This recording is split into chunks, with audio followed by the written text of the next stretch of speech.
Bonjour, je suis Corinne et je suis très contente de vous retrouver sur le podcast de Réussir son orientation. Durant les épisodes, je vais vous donner des conseils pratiques et concrets pour préparer votre orientation, prendre les bonnes décisions et ne pas vous tromper dans vos choix de formation. Alors si vous êtes parent et que vous voulez y voir plus clair pour aider vos enfants au collège, au lycée ou dans le supérieur, ou bien élève à la recherche d'informations, ce podcast est fait pour vous. Bonne écoute! Aujourd'hui, j'ai décidé de vous parler des réponses et des résultats que nos enfants vont recevoir dans Parcoursup et de s'intéresser plus particulièrement à ceux qui vont recevoir plusieurs réponses positives. En fait, comment les aider à choisir et comment toi, si tu as reçu plusieurs réponses positives, quels sont les facteurs que tu vas pouvoir envisager pour choisir tes réponses. Alors, c'est vrai que j'aurais pu faire un épisode sur comprendre les réponses. Maintenant, je pense qu'il y a plein de choses qui sont données par tes profs au lycée ou peut-être que tu vas retrouver sur les réseaux sociaux. Par contre, c'est peut-être plus difficile pour toi de te dire, voilà, si j'ai plusieurs oui, qu'est-ce que je vais faire? Et surtout que le délai de réponse va être très, très court.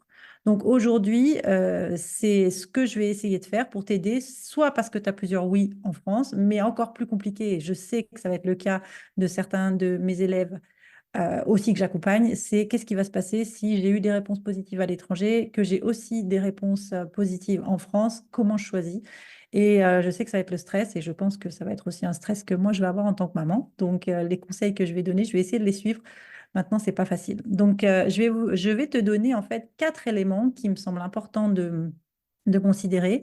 Et j'ai une petite préférence, enfin, je pense que le dernier, pour moi, est très, très important et c'est peut-être un conseil qu'on t'a pas forcément donné.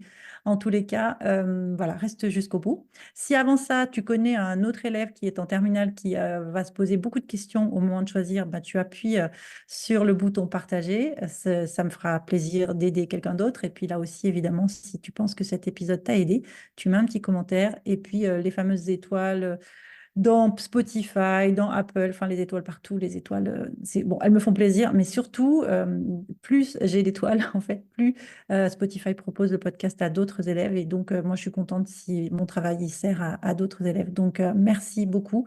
J'ai vu que j'ai mis du temps à comprendre, maintenant j'ai compris comment faire pour aller voir vos commentaires, en tous les cas dans Apple Podcast, et j'en ai vu un ou deux là déjà, ça m'a fait vraiment plaisir. Il y a aussi des personnes qui prennent le temps de mettre des petites revues dans Spotify. C'est un travail un peu solitaire, le podcast, donc même si j'aime beaucoup, et c'est vrai que vous ne pouvez pas savoir comment, ben voilà, je me dis que ce que je fais, ça sert, et c'est tant mieux. Donc merci à ceux qui prennent le temps de le faire, c'est chouette. Bon, allez, j'ai assez parlé. On va passer tout de suite au fameux conseil que je vais vous donner pour choisir. Alors, je crois que avant tout, la première chose qu'il faut se dire, c'est que il n'y a pas de mauvais choix.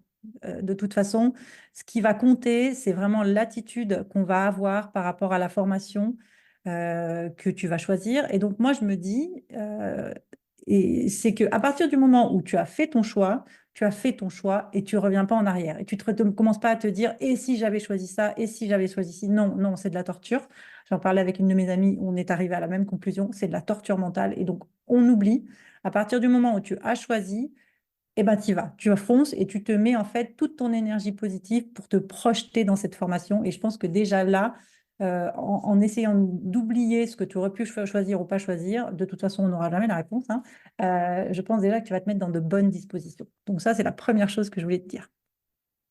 Alors, autre chose aussi, si ce que je te dis, ça va trop vite déjà, bah, tu sais que tu auras le résumé dimanche, pardon, le dimanche qui succède en fait l'apparition de cet épisode dans mon blog. Et je t'ai préparé un petit cas aussi où je reprends tous les éléments, un cas pratique d'élève qui doit essayer de faire des choix. Je me suis un petit peu amusée, tu verras. Donc, va vite le télécharger. Peut-être que ça peut t'aider. Alors, la première idée, c'est de commencer par toi, d'accord? Donc, ça veut dire quoi? Commencer par toi, ça veut dire que toi, sans tes parents, sans personne, tu vas prendre un papier, tu vas prendre un crayon et tu vas faire une liste, hein, tu vas refaire un tableau. Tu sais que je suis fan de tableaux et de listes. Et donc, tu vas noter ces critères, c'est à chaque critère que je vais te donner de 1 à 5. Alors, les critères, évidemment, ça peut être tes propres critères. Moi, les critères que je conseille en général, c'est bah, déjà le lieu, la ville. Est-ce que cette ville, quand tu y es allé, elle t'a plu? Est-ce que tu t'y es senti, est-ce que tu t'es senti bien?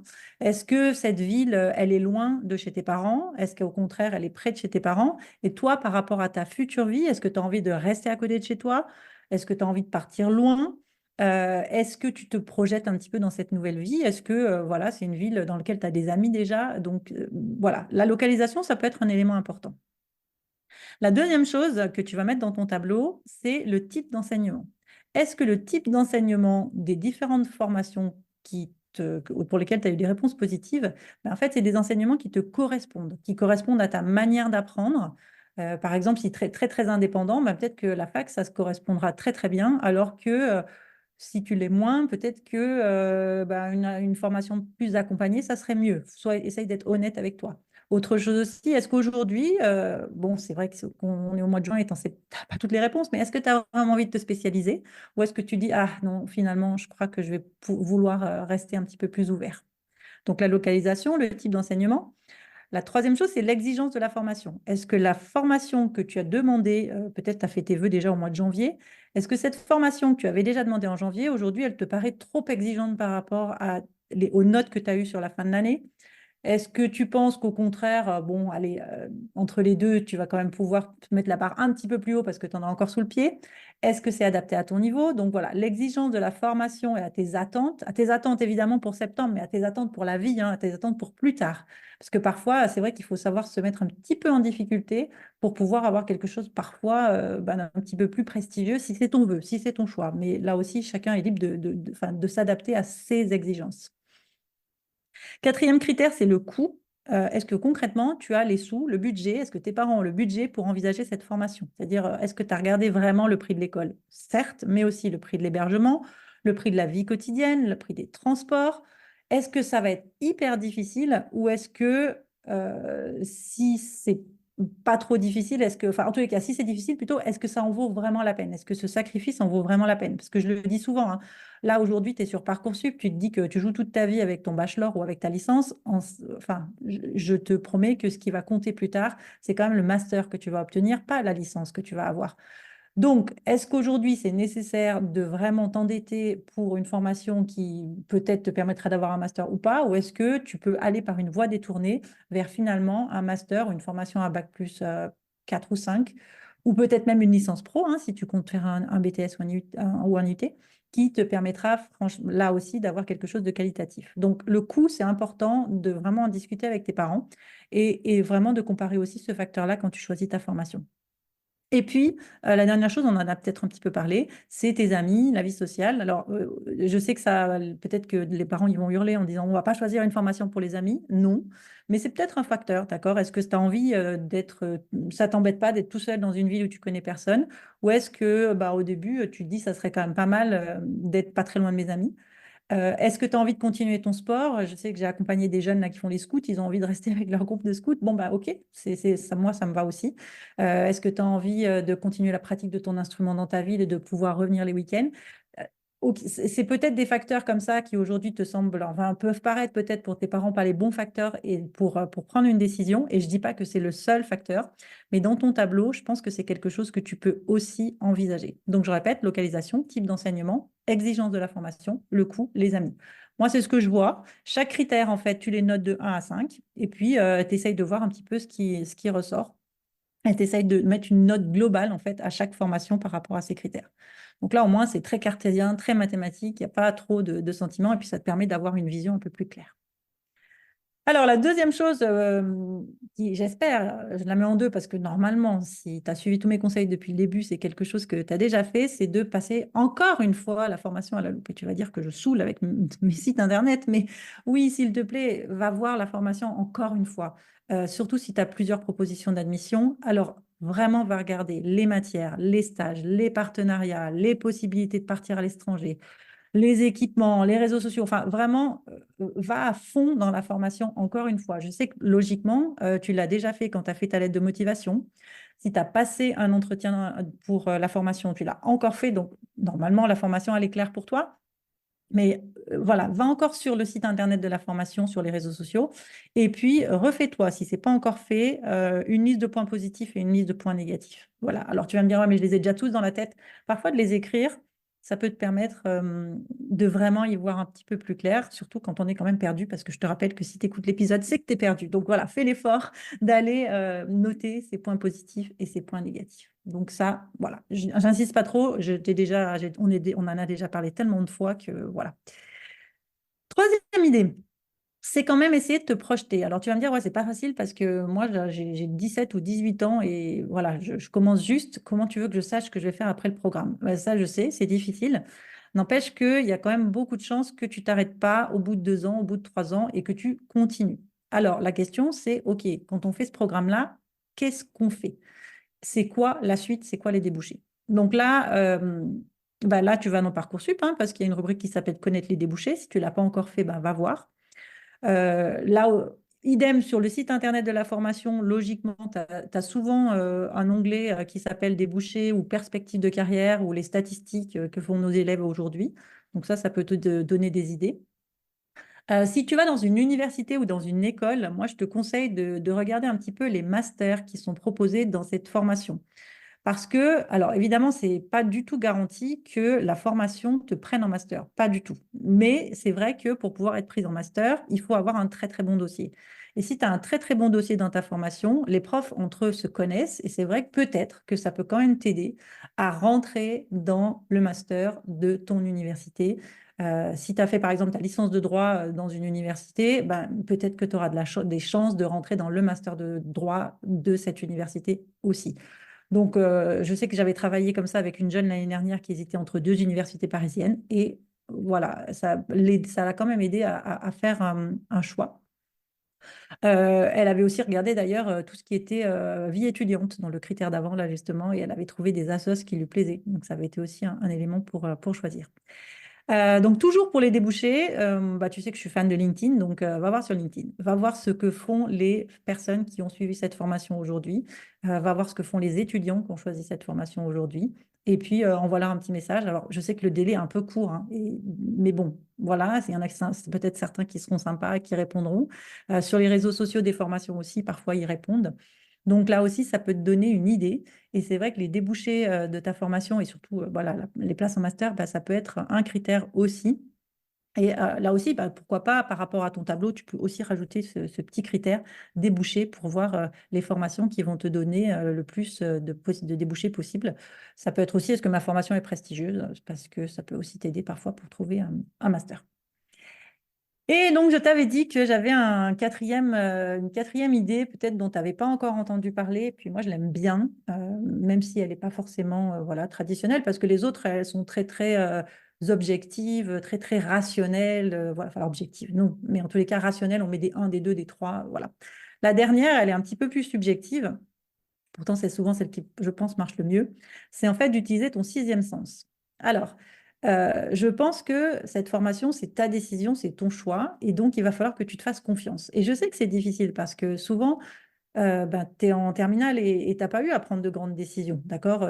Surtout si tu es un bon élève, bon, en général, tu as pris des spécialités qui ouvraient plein de portes, et puis tu as suivi un peu ben, voilà, l'espèce de vague là, qui t'emmène jusqu'au bac tranquillement, sans te poser trop de questions. Puis là, paf, la vague, elle arrive sur la plage, et là, tu te dis, oh mon Dieu, où je vais?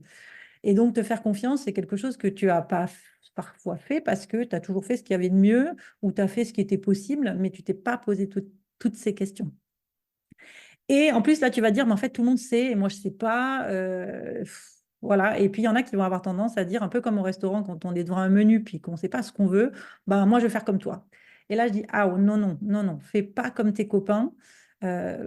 Prends vraiment un petit temps dans les 2, 3 jours là, où tu vas avoir un délai de réflexion pour pouvoir donner ton fameux oui sur Parcoursup et essaye de faire appel à ton intuition. Alors, moi, quand je veux faire appel à mon intuition, qu'est-ce que je fais? Généralement, je sors, je vais courir, je vais nager, je vais marcher. En tous les cas, je sors et je ne suis pas entourée de plein de personnes qui vont me dire, moi, je ne veux pas te donner de conseils, mais à ta place, je ferai. Donc déjà, être tout seul, je pense que ça peut être quelque chose. Ça peut être aussi écouter de la musique, en tous les cas, essayer de faire un peu le vide. Ou bien, pour certaines personnes aussi, c'est écrire, d'accord? C'est écrire sur une feuille de papier. Et puis, ben, un petit défi que je peux te donner si tu aimes écrire, ou même si tu n'aimes pas écrire, peut-être que tu peux l'enregistrer, c'est peut-être de prendre une feuille de papier et te dire, bah voilà, comment tu envisages ton année prochaine, comment tu envisages ce futur, et te dire, voilà, je suis mois de septembre 2024, je vais commencer mon année, etc. Et puis, essaye de voir ce qui va se passer quand tu vas commencer à te projeter, alors soit visuellement, soit en écrivant, dans cette future vie qui va être la tienne, en prenant bah, les 3 scénarios ou 4 scénarios des propositions positives. Alors, je sais que ta petite voix, elle va te dire, non, mais c'est débile, ça sert à rien. Et là, ce que je vais te demander, c'est dire à ta petite voix de te laisser une chance, de te dire, est-ce que tu peux juste me laisser jouer le jeu pour voir ce vers quoi ça va m'amener? Peut-être ça servira à rien, mais attends, ne me sabote pas tout de suite, petite voix. Et voilà, ferme les yeux. Et c'est pour ça que je te dis, essaye d'écrire, parce que parfois, quand on écrit, on commence à écrire. Et puis, si on aime bien ça, en l'occurrence, parfois, le crayon, il s'emporte un peu. Et voilà, donc on peut avoir scénario 1 avec la licence de droit, scénario 2 avec l'IUT Tech Deco, voilà où je suis, voilà ce que je vais faire, voilà comment je me pré... Voilà. Et c'est vrai que ça peut peut-être t'aider à trouver un peu cette petite intuition que parfois, bon, on ne sait pas très bien où elle est parce que malheureusement, on ne l'écoute pas trop. Et on n'a pas trop le temps non plus. Donc voilà, donc marcher, écrire, écouter de la musique et puis se projeter, fermer les yeux, ça peut être aussi quelque chose qui peut t'aider à trouver ta voix. Voilà, donc si je répète ce que je t'ai dit juste avant, déjà, c'est de commencer par toi en faisant un tableau, la première idée. Donc un tableau où tu vas mettre des critères. Moi, je t'ai donné les miens, mais toi, tu peux mettre les tiens. Ce qui est intéressant, c'est de leur mettre des notes à ces critères et faire ça pour chaque formation. La deuxième chose, c'est de passer la formation à la loupe en regardant bien les matières, les stages, les partenariats, enfin tout ce qu'il y a encore une fois, et là aussi de mettre les points positifs, les points négatifs à l'écrit. Ensuite, c'est de voir aussi les fameux débouchés. Qu'est-ce que je vais pouvoir faire avec cette formation? Et ensuite, d'utiliser ton 6e sens, c'est-à-dire partir, courir, nager. Enfin voilà, essayer de voir un peu quelle est ton intuition. J'ai aussi dit à des parents, peut-être si vous avez le temps et que c'est pas trop loin, pourquoi pas retourner dans la ville où sera la formation pour voir si on s'y sent bien.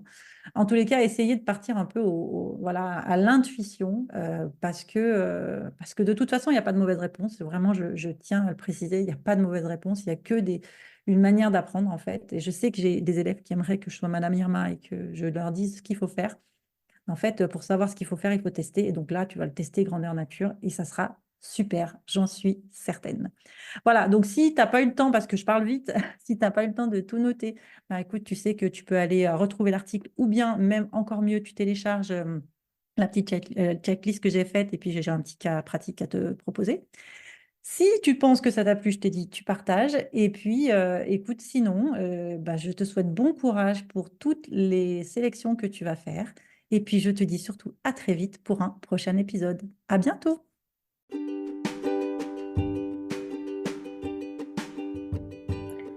Voilà, j'espère que cet épisode vous a plu. N'hésitez pas à le partager et à vous abonner à ma newsletter où une fois par mois, je partage des informations sur l'orientation et je vous invite à des ateliers gratuits avec des thèmes très utiles pour vos enfants. À bientôt!